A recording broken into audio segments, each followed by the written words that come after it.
ಎಲ್ಲ ವೀಕ್ಷಕ ವರ್ಗಕ್ಕೆ ಚಿಂತನಾ ಕಾರ್ಯಕ್ರಮದಲ್ಲಿ ನಮಸ್ಕಾರಗಳು. ಚಿಂತನೆಯಲ್ಲಿ ಮನಸ್ಸಿನ ಬಗ್ಗೆ ವಿಚಾರವನ್ನು ಮಾಡ್ತಾ ಇದ್ದೀವಿ. ಆ ಮನಸ್ಸಿನಿಂದ ಗುಣವನ್ನು ಸಂಪಾದನೆ ಮಾಡುವುದು ಹೇಗೆ ಅಂತ ಅನ್ನೋದನ್ನು ವಿಚಾರ ಮಾಡ್ತಾ ಇರುವಾಗ ಬೇರೆ ಬೇರೆ ವಸ್ತುಗಳಿಂದ ಗುಣವನ್ನು ಸಂಪಾದನೆ ಮಾಡುವ ಒಂದು ರೀತಿಯನ್ನು ತಿಳ್ಕೊಂಡೇವಿ. ಪಾರಿವಾಳ ಅಂತನ್ನೋದು ಅತೀ ಸ್ನೇಹವನ್ನು ಮಾಡಿ ತಾನು, ತನ್ನ ಹೆಂಡತಿ, ತನ್ನ ಮಕ್ಕಳು ಎಲ್ಲರೂ ಬಲಿಯಲ್ಲಿ ಬಿದ್ದು ಹಾಳಾಗಿ ಹೋಗಿಬಿಟ್ರು. ಅದರಂತೆಯೇ ನಾವು ಕೂಡ ಅತಿ ಸ್ನೇಹವನ್ನು ಮಾಡಿದಾಗ ಈ ಅವಸ್ಥೆಯನ್ನು ಪಡಬೇಕಾಗ್ತದೆ ಅಂತ ಹೇಳ್ತಾ, ಅಜಗರ ಅಂತಂದರೆ ಹೆಬ್ಬಾವು. ಈ ಹೆಬ್ಬಾವು ಏನು ಕಲಿಸ್ತದೆ? ಹೆಬ್ಬಾವಿನ ಸ್ವಭಾವ ಏನು ಅಂತಂದರೆ ಯದೃಚ್ಛಾ ಲಾಭ. ತನಗೆ ಆಹಾರ ಬಂದರೆ ಆಹಾರವನ್ನು ತೆಗೆದುಕೊಳ್ಳುತ್ತದೆ. ಆಹಾರ ಇಲ್ಲ ಅಂತಾದರೆ ಅದು ಕೇವಲ ಗಾಳಿಯನ್ನು ಮಾತ್ರ ಕುಡಿದಿರುತ್ತದೆ. ಸರ್ಪಾ ಪಿಬಂತಿ ಪವನಂ ನಚ ದುರ್ಬಲಾಸ್ತೆ. ಆ ಗಾಳಿಯನ್ನು ಮಾತ್ರ ಕುಡಿದಿರ್ತದೆ. ಅದಕ್ಕೆ ಪವನಾಶನ ಅಂತ ಹಾವಿಗೆ ಹೆಸರು. ಪವನಾಶನ. ಪವನ ಅಂದರೆ ಗಾಳಿ, ಅಶನ ಅಂದರೆ ಊಟ, ಆಹಾರ, ಭೋಜನ.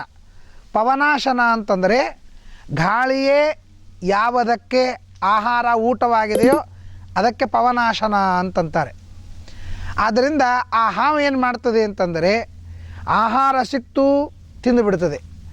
ಆಹಾರ ಸಿಗಲಿಲ್ಲ ಅಂತಂದರೆ ಕೇವಲ ಗಾಳಿಯನ್ನು ಕುಡಿದು ಇರ್ತದೆ ಅಂತ. ಹಾಗೆಯೇ ಮನುಷ್ಯ ಆಹಾರಕ್ಕಾಗಿ ಒದ್ದಾಡೋದಿಲ್ಲ. ಆಹಾರವನ್ನು ತಿನ್ನೋದು ಹೇಗೆ? ಅಥವಾ ಆಹಾರ ಸಿಗಲಿಲ್ಲ ಅಂದರೆ ಏನು ದೊಡ್ಡ ಅದೊಂದು ರಂಭಾಟ ಮಾಡ್ತಿರ್ತೇವೆ, ಅದು ಮಾಡಬಾರ್ದು ಅಂತ. ಇವತ್ತು ಆಹಾರ ಸಿಕ್ಕರೆ ತಿಂತೀವಿ, ಆಹಾರ ಸಿಗಲಿಲ್ಲ ಅಂತಂದರೆ ಉಪವಾಸ ಬೀಳ್ತೀವಿ. ಎರಡಕ್ಕೂ ಮನಸ್ಸು ಗಟ್ಟಿ ಆಗಬೇಕು. ಇವತ್ತು ನಾವು ಉಪವಾಸವನ್ನು ಮಾಡ್ತೀವಿ, ಏಕಾದಶಾದಿ ಉಪವಾಸವನ್ನು ಮಾಡ್ತೀವಿ. ತಿಂಗಳಿಗೆ 2 ಏಕಾದಶಿ ಮಾಡ್ತೀವಿ. ತಿಂಗಳಿಗೆ 2 ದಿವಸ ಏನೂ ನೀರು ಸಹಿತ ಇಲ್ಲಾರ್ದೇನೆ ಇರಲಿಕ್ಕೂ ಗಟ್ಟಿ. ವಿಷ್ಣು ಪಂಚಕ ವ್ರತ ಮಾಡ್ತೀವಿ. ತಿಂಗಳಿಗೆ 5 ದಿವಸ ನಾವು ಏನೂ ಇಲ್ಲಾರ್ದೇನೆ ಇರ್ಲಿಕ್ಕೆ ತಯಾರು. ಭೀಷ್ಮ ಪಂಚಕ ಮಾಡ್ತೀವಿ, ಕಂಟಿನ್ಯೂಸ್ ಆಗಿ 5 ದಿವಸ ಉಪವಾಸ ಇರ್ಲಿಕ್ಕೆ ರೆಡಿ. ಪರಾಕ ವ್ರತ ಮಾಡ್ತೀವಿ, 12 ದಿವಸ ಏನೂ ಇಲ್ಲಾರ್ದೇನೆ ಇರ್ಲಿಕ್ಕೆ ತಯಾರು. ಅಂದರೆ ಉಪವಾಸ ಇರಲಿಕ್ಕೂ ಗಟ್ಟಿ ಆಗಲಿಕ್ಕೆ ಕಲಿಬೇಕು. ಆಹಾರ ಬೇಕೇ ಬೇಕು ಅಂತನ್ನುವ ಈ ರೀತಿ, ಈ ಪದ್ಧತಿಯನ್ನು ನಮ್ಮ ಈ ಶರೀರಕ್ಕೆ ಅಥವಾ ಈ ದೇಹಕ್ಕೆ ಹಾಕೋಬಾರ್ದು. ಕೆಲವ್ರಿಗೆ ಏನಾಗ್ತದೆ ಅಂದರೆ 9ಕ್ಕೆ ಬೇಕು ಟಿಫಿನ್ ಅಂದರೆ 9ಕ್ಕೆ ಬೇಕೇ ಬೇಕು, ಯಾವ ಕಾಲಕ್ಕೂ ಬೇಕು. ಅದು ಇಲ್ಲ ಅಂದರೆ ಒದರಾಟ, ಚೀರಾಟ, ಜಗಳ, ಅಸಮಾಧಾನ ಎಲ್ಲ ಪ್ರಾರಂಭ ಆಗ್ತದೆ. ಹಾಗಿರಬಾರ್ದು. ಆ ಹಾವು ಏನು ಮಾಡ್ತದೆ ಅಂದರೆ ಅದಕ್ಕಾಗಿ ಜಗಳ, ಬ್ಯಾಟೆ ಆಡೋದು ಇವ್ಯಾವು ಮಾಡೋದಿಲ್ಲ. ಅದೇನು ಮಾಡ್ತದೆ ಅಂದರೆ ಕೂತಲ್ಲೇನೆ ಆಹಾರ ಸಿಕ್ತು, ಆಹಾರ ತಿಂತದೆ. ಇವತ್ತು ನನಗೆ ಆಹಾರ ಸಿಗಲಿಲ್ಲ ಅಂದರೆ ಉಪವಾಸ ಇರ್ತದೆ. ಉಪವಾಸ ಇರೋದಕ್ಕೂ ಒಂದು ಅಭ್ಯಾಸ ಬೇಕು. ಒಮ್ಮರಿಗೇನೆ ಉಪವಾಸ ಇರಲಿಕ್ಕೆ ಸಾಧ್ಯ ಇಲ್ಲ. ಒಂದು ಕಡೆಗೆ ಏಕಾದಶಿ ಬಗ್ಗೆ ಬಹಳ ಜೋರಾಗಿ ಪ್ರವಚನ ಮಾಡಿದಾಗ ಭಾಳ ಮಂದಿ ಪರಿಣಾಮ ಆಯಿತು. ಏಕಾದಶಿ ಸ್ಟಾರ್ಟ್ ಮಾಡಿದರು. ಒಬ್ಬಕ್ಕೆ ಹುಡುಗಿ ಏಕಾದಶಿ ನಿರ್ಜಲವಾಗಿ ಉಪವಾಸ ಮಾಡ್ತೀನಿ ಅಂತಂದು ಆಸ್ಪತ್ರೆಗೆ ಅಡ್ಮಿಟ್ ಆದಳು. ಆಕೆ ಸಲಹೆಯನ್ನು ಕೊಟ್ಟರು. ಇಡೀ ದಿವಸ ಒದ್ದಾಡಿ ಹೋದ್ಲು. ಯಾಕಂತಂದರೆ ಆಕೆ ಉಪವಾಸದ ಪ್ರಾಕ್ಟೀಸೇ ಇದ್ದಿದ್ದಿಲ್ಲ. ಕೇವಲ ಪ್ರವಚನದ ಪ್ರಭಾವದಿಂದ ಉಪವಾಸ ಸ್ಟಾರ್ಟ್ ಮಾಡಿದ್ದು. ಹಾಗೆಲ್ಲ ಮಾಡಬಾರ್ದು. ನಾವು ಊಟ ಮಾಡ್ತಿದ್ರೆ ಫಲಹಾರ ಮೇಲೆ ಇರಬೇಕು. ಫಲಹಾರ ಮಾಡ್ತಿದ್ರೆ ನೀರು ಕುಡಿಲಿಕ್ಕೆ ಶುರು ಮಾಡಬೇಕು, ಲಿಕ್ವಿಡ್ ಮೇಲೆ ಇರಬೇಕು. ಅದಾದ ಮೇಲೆ ನಿರ್ಜಲ, ನೀರು ಕುಡಿಲಾರ್ದೇನೆ ಉಪವಾಸ ಮಾಡಲಿಕ್ಕೆ ಪ್ರಾರಂಭ ಮಾಡಬೇಕು. ಇದು ಕ್ರಮವಾಗಿ ಮಾಡಬೇಕಾದಂಥ ಅಭ್ಯಾಸ ಹಂಗೆ ಇರ್ತದೆ. ಗಾಡಿ ಮೇಲೆ ಕೂತು ಕೂಡಲೇ ಒಮ್ಮೆಲಿಗೇನೆ ಫಾಸ್ಟ್ ನಾನು ಹೋಗ್ತೀನಿ 100 ಕಿಲೋಮೀಟ್ರ್ ಅಂದರೆ ಸಾಧ್ಯ ಇಲ್ಲ. ಗಾಡಿ ಮೇಲೆ ಕೂತ್ಕೊಳ್ಳಿ ಕೆಳಗೆ ಬೀಳ್ತೀವಿ, ಏಳ್ತೀವಿ, ಬಡ್ಕೋತೀವಿ. ಎಲ್ಲ ಮಾಡಿ ಸುಮಾರು 1 ತಿಂಗಳು 2 ತಿಂಗಳು ಎಲ್ಲ ಆದಮೇಲೆ ನಮ್ಮ ಡ್ರೈವಿಂಗ್ ಸರಿಯಾಗಿ ಬರ್ತದೆ. ಎಷ್ಟು ಬೇಕಾದಷ್ಟು ದೂರ ನಾವು ಡ್ರೈವಿಂಗ್ ಮಾಡ್ಕೊಂಡು ಹೋಗ್ಬೋದು. ಅದೇ ರೀತಿಯಾಗಿ ಉಪವಾಸ ಮತ್ತು ಆಹಾರದೊಳಗೂ ಹಾಗೇನೆ. ಉಪವಾಸ ಮಾಡಬೇಕು ಅಂತ ಅದನ್ನು ಪ್ರಾಕ್ಟೀಸ್ ಮಾಡಬೇಕು. ಆಮೇಲೆ ಗಟ್ಟಿಯಾಗಿ ಇವತ್ತು ಆಹಾರ ತಿಂದರೂ ಉಪವಾಸ ಇರುವಂತಹದ್ದು ಆಗಿದೆ. ಆಹಾರದ ಶಕ್ತಿ ಇಲ್ಲ, ಆಹಾರ ತಿಂದರೂ ಉಪವಾಸ ಇರುವಷ್ಟೇನೆ. ಉಪವಾಸಕ್ಕೆ ಅಡ್ಜಸ್ಟ್ ಆಗದೇ ಇದ್ದಂಥ ದೇಹಕ್ಕೆ ರೋಗ ಆಗ್ಲಿಕ್ಕೆ ಶುರು ಮಾಡ್ತವೆ. ಆದ್ರೆ ಉಪವಾಸದಿಂದಲೂ ಇರಲಿಕ್ಕೆ ಸಾಧ್ಯದ. ಈ ದೇಹ ಹೆಂಗದ ಅಂತಂದರೆ ಯಾವುದಕ್ಕೂ ಅಡ್ಜಸ್ಟ್ ಆಗ್ತದೆ.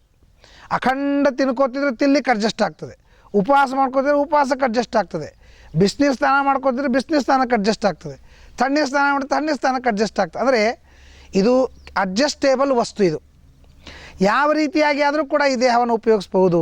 ಅದಕ್ಕಾಗಿ ಆಹಾರಕ್ಕಾಗಿ ಜಗತ್ತಿನೊಳಗೆ ಅಲ್ಲೋಲ ಕಲ್ಲೋಲ ಆಗ್ತದೆ. ದುಡ್ಡು ಸಾಲೋದಿಲ್ಲ, ಬೇಕು ಬೇಕು ಅಂತ ಅನ್ನಿಸ್ತದೆ. ಅಣ್ಣ ತಮ್ಮಂದ್ರನ್ನೂ ಕೊಲ್ತಾರೆ, ಅಪ್ಪ ಅಮ್ಮನ್ನೂ ಸಂಹಾರ ಮಾಡ್ತಾರೆ.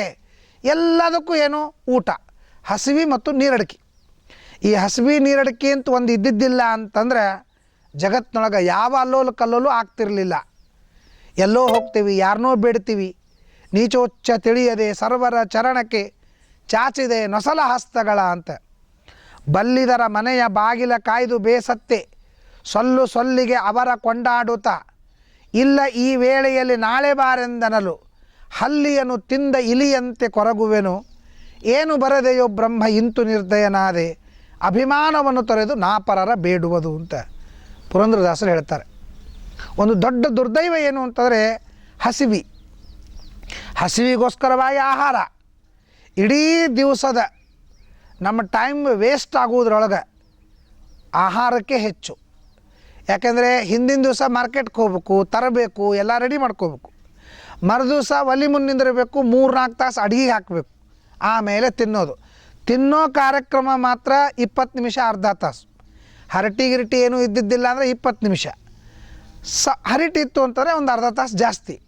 ಅಂತೂ ಊಟಕ್ಕೆ ಮಾತ್ರ ಅರ್ಧ ತಾಸು, 1 ತಾಸಿಗಿಂತ ಜಾಸ್ತಿ ಇಲ್ಲ. ಆದರೆ ಅದರ ತಯಾರಿಗೋಸ್ಕರ 4 ತಾಸೇನು 8 ತಾಸೇನು ಇದೆಲ್ಲ ಯಾಕಾಯಿತು ಅಂತಂದರೆ ಆಹಾರದ ಮೇಲೆ ಅವಲಂಬಿಸ್ಕೊಂಡದ್ದಕ್ಕೆ. ಆದರೆ ಹಿಂದಿನ ಕಾಲಕ್ಕೆ ಆಹಾರದ ಮೇಲೆ ಅವಲಂಬಿಸ್ಕೊಳ್ತಿದ್ದಿಲ್ಲ. ಎಲ್ಲೋ ಹಣ್ಣಿನ ಗಿಡ ನೋಡ್ತಿದ್ರು, ಹಣ್ಣು ತಿಂದುಬಿಡ್ತಿದ್ರು, ಯಾರೋ ಭಿಕ್ಷೆ ಹಾಕ್ತಿದ್ರು, ಭಿಕ್ಷೆ ತೆಗೆದುಕೊಳ್ತಿದ್ರು, ಎಲ್ಲೋ ನದಿ ಹರಿತಿತ್ತು, ನೀರು ಕುಡಿದು ಬಿಡ್ತಿದ್ರು, ಎಲ್ಲೋ ಒಂದು ಕುಟೀರ ಮಾಡ್ಕೊಂಡು ಇದ್ದು ಬಿಡ್ತಿದ್ರು. ಅಂದರೆ ಯಾವುದ್ರ ಬಗ್ಗೆಯೂ ಟೆನ್ಷನ್ ಮಾಡ್ಕೋತಿದ್ದಿಲ್ಲ, ಯಾವುದ್ರ ಬಗ್ಗೆಯೂ ಸ್ಟ್ರೆಸ್ ಮಾಡ್ಕೋತಿರಲಿಲ್ಲ. ಇದೆಲ್ಲ ನಮ್ಮ ಜೀವನದ ಆಘಾತಗಳು ಅಂತಂತಾರಲ್ಲ, ಆ ಆಘಾತಗಳಿಂದ ದೂರ ಇರಬೇಕಾದ್ರೆ ಆಹಾರದ ಬಗ್ಗೆ ಅವಲಂಬನೆ ಇರಬಾರ್ದು ಅಂತ.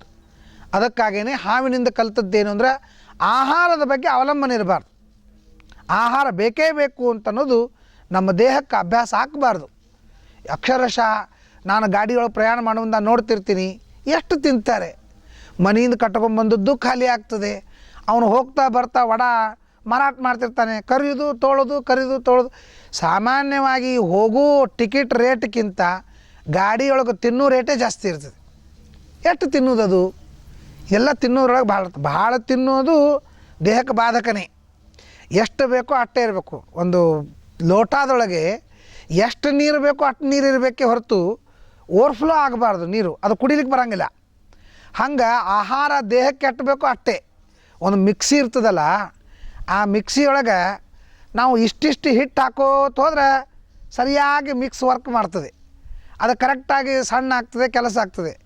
ನೀವು ಹಾಕಿ ಲೋಡ್ ಮಾಡಿಬಿಟ್ರೆ ಆ ಮಿಕ್ಸಿ ಬಂದಾಗಿಬಿಡ್ತದೆ. ಅದೇ ರೀತಿಯಾಗಿ ಹೊಟ್ಟಿಗೆ ಆಹಾರ ಭಾಳ ಹಾಕ್ಲಿಕ್ಕೆ ಹೋಗಬಾರ್ದು. ಅದಕ್ಕೆ ಮಿತ ಮೇಧ್ಯಾದನಂ ಶಶ್ವತ ವಿವಿಕ್ತ ಕ್ಷೇತ್ರ ಸೇವನಂ, ಲಿಮಿಟೆಡ್ಡಾಗಿ ತಿನ್ನಬೇಕು, ಶುದ್ಧವಾದದ್ದನ್ನು ತಿನ್ನಬೇಕು, ಪ್ರೀತಿಯಿಂದ ಕೊಟ್ಟದ್ದನ್ನು ತಿನ್ನಬೇಕು, ಅತಿ ಪ್ರೀತಿಯಿಂದ ಕೊಟ್ಟದ್ದನ್ನು ತಿನ್ನಬೇಕು. ಅಂದರೆ ಆಹಾರಕ್ಕಾಗಿ ಟೆನ್ಷನ್ ಮಾಡ್ಕೋಬಾರ್ದು. ಅಲ್ಲ, ನಾವು ಆಹಾರಕ್ಕೆಲ್ಲ ಟೆನ್ಷನ್ ಮಾಡ್ಕೋತೀವಿ, ನಾವು ಮನ್ಯಾಗ ಮಾಡ್ಕೊಂಗೇ ಇಲ್ಲ, ಇಬ್ಬರು ಗಂಡ ಹೆಂಡ್ತಿ ಹೋಟೆಲ್ಗೆ ಹೋಗ್ತೀವಿ, ಆರಾಮಾಗಿ ತಿಂದು ಬರ್ತೀವಿ, ಇದೇ ನಾವು ಟೆನ್ಷನ್ ಮಾಡ್ಕೊಂಗಿಲ್ಲ ಅಂದರೆ ಅಷ್ಟೇ ಅಲ್ಲ, ಬರೀ ಟೆನ್ಷನ್ ಮಾತ್ರ ಅಷ್ಟೇ ಇಲ್ಲ. ಇದ್ರೊಳಗೆ ಪ್ರೀತಿ, ನಿಮ್ಮ ಮನೆಯೊಳಗೆ ಅಡುಗೆ ಮಾಡು ಟೆನ್ಷನ್ ತಪ್ಪಿದರೂ ಕೂಡ ಹೋಟೆಲ್ದೊಳಗೆ ಏನು ಅನ್ನ ಕೊಡ್ತಾರೆ ಅದು ಪ್ರೀತಿಯಿಂದ ಕೊಡೋಂಗಿಲ್ಲ, ಅಭಿಮಾನದಿಂದ ಕೊಡೋಂಗಿಲ್ಲ. ಸೌಖ್ಯವಿಲ್ಲದ ಊಟ ಅದು ಕಾಲಕೂಟ ಅಂತ ದಾಸರು ಹೇಳ್ತಾರೆ. ಸೌಖ್ಯ ಪ್ರೀತಿಯಿಂದ ಕೊಡದೇ ಇದ್ದಂಥ ಊಟ ಅದು ಕಾಲಕೂಟ ಇದ್ದಂತೆ. ಅದಕ್ಕಾಗಿ ಪ್ರೀತಿಯಿಂದ ಊಟ ಇರಬೇಕು ಮತ್ತು ಅದರ ಬಗ್ಗೆ ಬಹಳ ಟೆನ್ಷನ್ ಮಾಡ್ಕೋಬಾರ್ದು. ಇದು ನಾನು ಹಾವಿನಿಂದ ಕಲಿತಿದ್ದೇನೆ ಅಂತ ಅಜಗರನಿಂದ ಕಲಿತಂತಹ ಒಂದು ವಿಚಾರವನ್ನು ಹೇಳ್ತಾರೆ. ದುಃಖ ಶಿರಸ್ಕಂ ಸುಖಂ. ಯಾಕೆಂದರೆ ದುಃಖ ಮಾಡಿಕೊಂಡು ಸುಖ ಪಡೆದ್ರೆ ಏನೂ ಅರ್ಥ ಇಲ್ಲ ಅಂತ ಭಾಗವತ ಹೇಳ್ತದೆ. ಇಷ್ಟೆಲ್ಲ ದುಃಖಪಟ್ಟು 4 ತಾಸು ಹೋಳಿಗೆ ಮಾಡಿ ಒಂದು 15 ನಿಮಿಷ ಹೋಳಿಗೆ ತಿನ್ನೋದ್ರೊಳಗೆ ಏನು ಆನಂದದ ಹೇಳ್ರಿ. ಅದರೊಳಗೆ ಎಲ್ಲೋ ಗಿಡದೊಳಗೆ ಹಣ್ಣು ಹರ್ಕೊಂಡು ತಿಂದುಬಿಟ್ರೆ ಎಷ್ಟು ಆನಂದ ಇರ್ತದೆ. ಅಥವಾ ಯಾರೋ ಭಿಕ್ಷಾ ಬೇಡಿದ ಅನ್ನ ತಿಂದುಬಿಟ್ರೆ ಎಷ್ಟು ಲಗು ಮುಗಿತದೆ. 10-15 ನಿಮಿಷದೊಳಗೆ ಹೊಟ್ಟೆ ತುಂಬು ಕೆಲಸವನ್ನು ನಾವು 5-6 ತಾಸು ಮಾಡ್ಕೋತೀವಿ ಅಂತಂದರೆ ಇಡೀ ನಿನ್ನ ಜೀವನ, ಇಡೀ ದಿವಸದ ಅರ್ಧ ಭಾಗ ಇದು ತಿನ್ನೋದ್ರೊಳಗೆ ಹೋಗಿಬಿಡ್ತದೆ ಹೊರತು ಉಪಾಸನೆಗೋಸ್ಕರವಾಗಿ ಏನು ಕೆಲಸ ಆಗೋದಿಲ್ಲ. ಅದಕ್ಕಾಗಿ ನೀನು ಆಹಾರಕ್ಕಾಗಿ ಪ್ರಯತ್ನವನ್ನು ಮಾಡಬೇಡ ಅಂತನ್ನೋದು. ನೋಡ್ರಿ, ಆಹಾರ ಇಲ್ಲಾರ್ದೇನು ಇರ್ಲಿಕ್ಕೆ ಸಾಧ್ಯವಿಲ್ಲ. ಆಹಾರಕ್ಕಾಗಿ ಸಮಯವನ್ನು ಯಾಪನೆ ಮಾಡಬೇಕಾಗಿಲ್ಲ. ಅದಕ್ಕಾಗಿ ನಾವು ಆಹಾರವನ್ನು ಎಷ್ಟು ತೆಗೆದುಕೊಳ್ಳಬೇಕು ಅಷ್ಟು ತೆಗೆದುಕೊಳ್ಳಲೇಬೇಕು. ಅದಕ್ಕಾಗಿ ಜಗಳಾಡೋದು, ಅಸಮಾಧಾನ ಮಾಡಿಕೊಳ್ಳೋದು ಎಂದಿಗೂ ಮಾಡಬಾರ್ದು. ದಯಮಾಡಿ ಯಾರಾದರೂ ಟಿಫಿನಿಗೋಸ್ಕರವಾಗಿ, ಊಟಕ್ಕೋಸ್ಕರವಾಗಿ ಮನ್ಯಾಗ ಜಗಳಾಡ್ತಿದ್ರೆ ಆ ಜಗಳ ಬಂದ್ ಮಾಡಿರಿ. ಆಹಾರಕ್ಕೋಸ್ಕರವಾಗಿ ಜಗಳಾಡ್ಲಿಕ್ಕೆ ಹೋಗಬೇಡ್ರಿ, ಮನಸ್ಸಿಗೆ ಹಚ್ಕೋಬೇಡ್ರಿ, ಯಾರ ಜೊತೆಗೂ ಶತ್ರುತ್ವ ಗಳಿಸ್ಕೋಬೇಡ್ರಿ, ಇನ್ನೊಬ್ಬರ ಮನಸ್ಸು ಕೆಡಿಸ್ಬೇಡ್ರಿ, ಅಸಮಾಧಾನ ಮಾಡಿ ಶಾಪಕ್ಕೆ ಒಳಗಾಗಬೇಡ್ರಿ ಅಂತ ಅನ್ನೋದೇ ಈ ಅಜಗರದಿಂದ ಕಲಿತಂತಹ ಒಂದು ಶಿಕ್ಷಣ ಅಂತ ಅನ್ನೋದನ್ನು ನಾವು ತಿಳಿತಾ ಇದ್ದೀವಿ. ನಮಸ್ಕಾರ.